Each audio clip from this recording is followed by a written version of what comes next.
authority are related. But they are not the same. Power is the ability to exercise influence and control over others. And this can be observed at every level of society, from, well, the relationship within the family to the relationship among nations. Power is usually structured by customs and social institutions or laws and tends to be exerted by persuasive arguments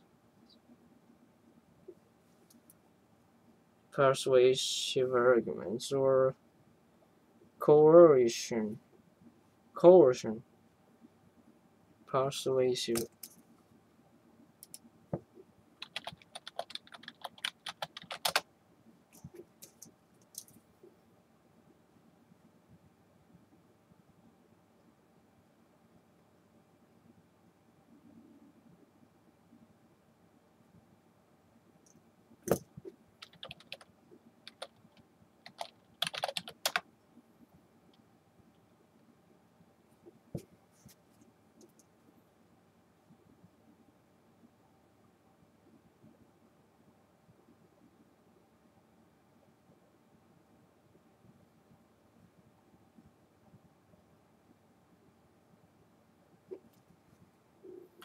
Or even brute force.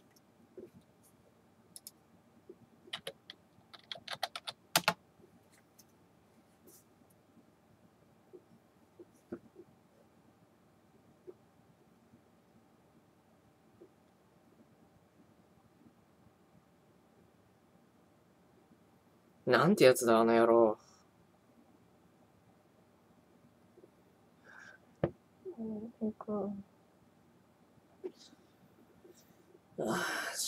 In general, groups with the greatest resources tend to have the advantage in power struggles. So, is power always legitimate? Is it viewed by members of society as justified? Well, no. Power can be realized by individuals or groups, even when it involves the resistance of others. If as long as they are in a position to impose their will. But what about power that is accepted by members of society as right and just, that is legitimate power? Now we are talking about authority, and that's what I want to focus on today.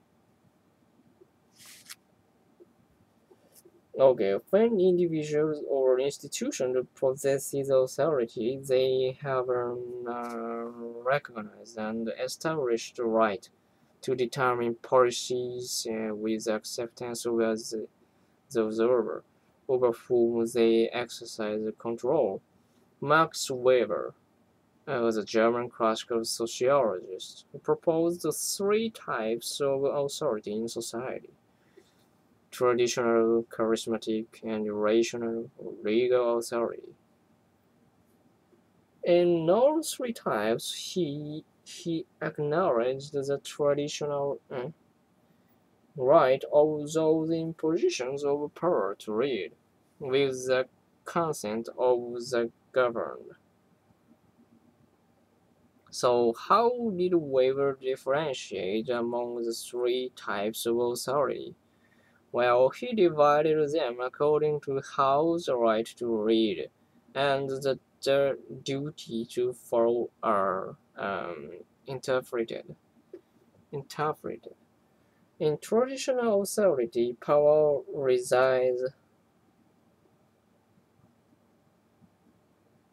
reside in customs and conventions that provide certain people or groups with legitimate power in their societies.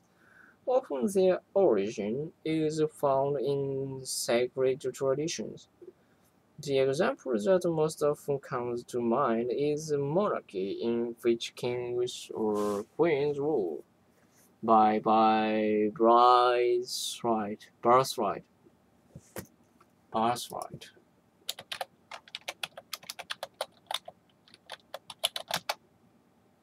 聖徳権、聖徳権猫ちゃんがね、猫ちゃん。ああ、まあ正直眠いっすよね。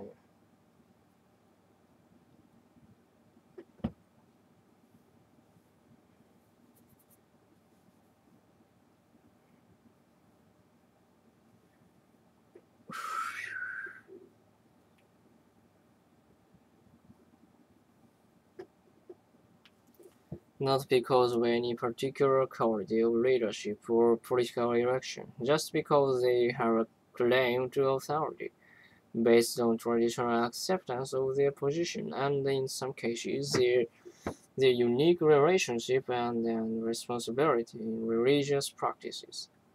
The royal families in Europe or the emperors in Asia all come to mind as an example of traditional authority.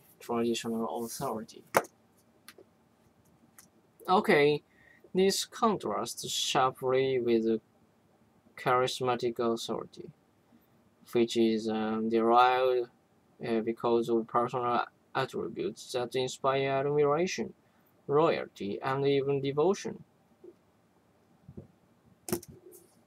お腹すいたな。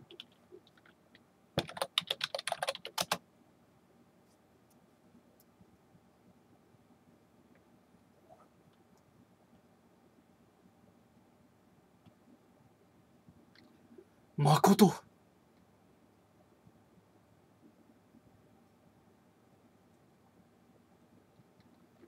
Devotion leaders who exercise this type of authority may be the founders of religious movements or political parties, but it's not their traditional right to lead.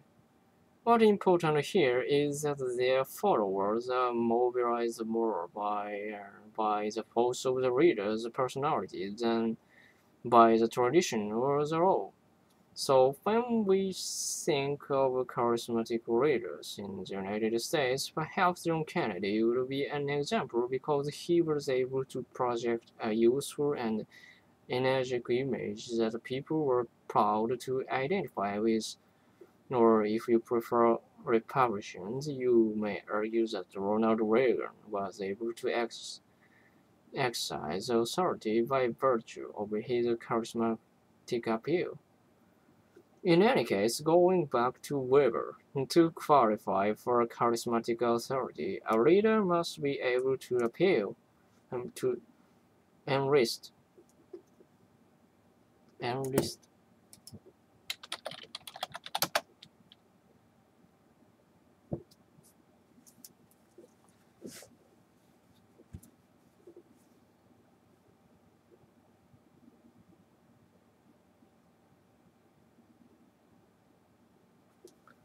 Measured in the service of codes that transform the social structures in some way, which leaves us with legal rational authority, or power that is legitimized by rules or laws and procedures.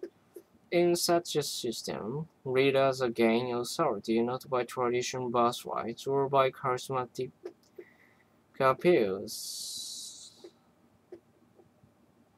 but rather because they are elected or appointed in accordance with the law, and power is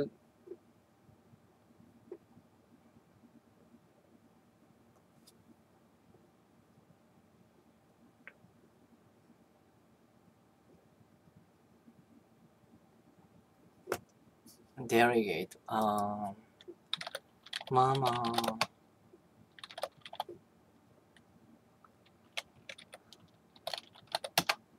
Meow.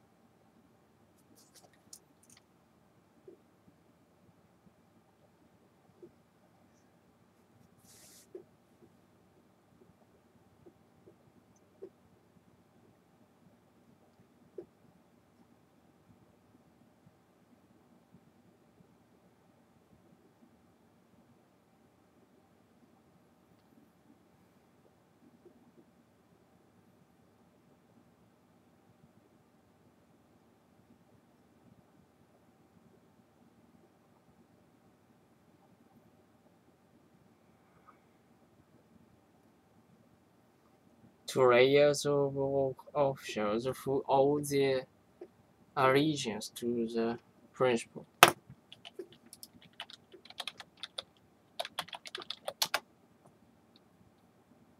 Allegiance.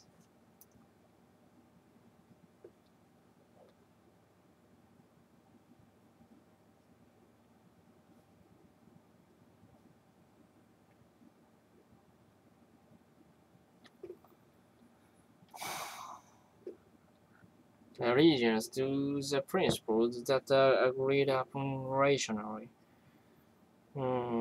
Legitimacy over, and because they accept the idea that the law is supreme. In a legal rational society, people accept the legitimacy of authority as a government of laws, not of leaders. So, an example of this type of authority might be a president like Richard Nixon, who was threatened with impeachment because he was perceived as not governing within the law.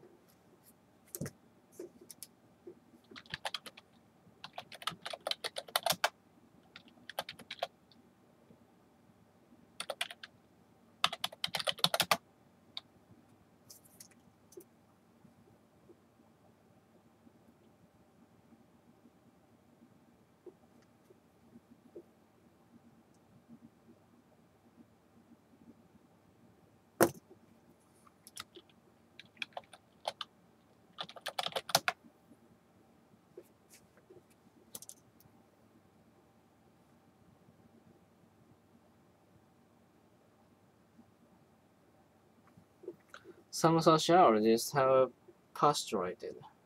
もうやだよ、こんな。ああ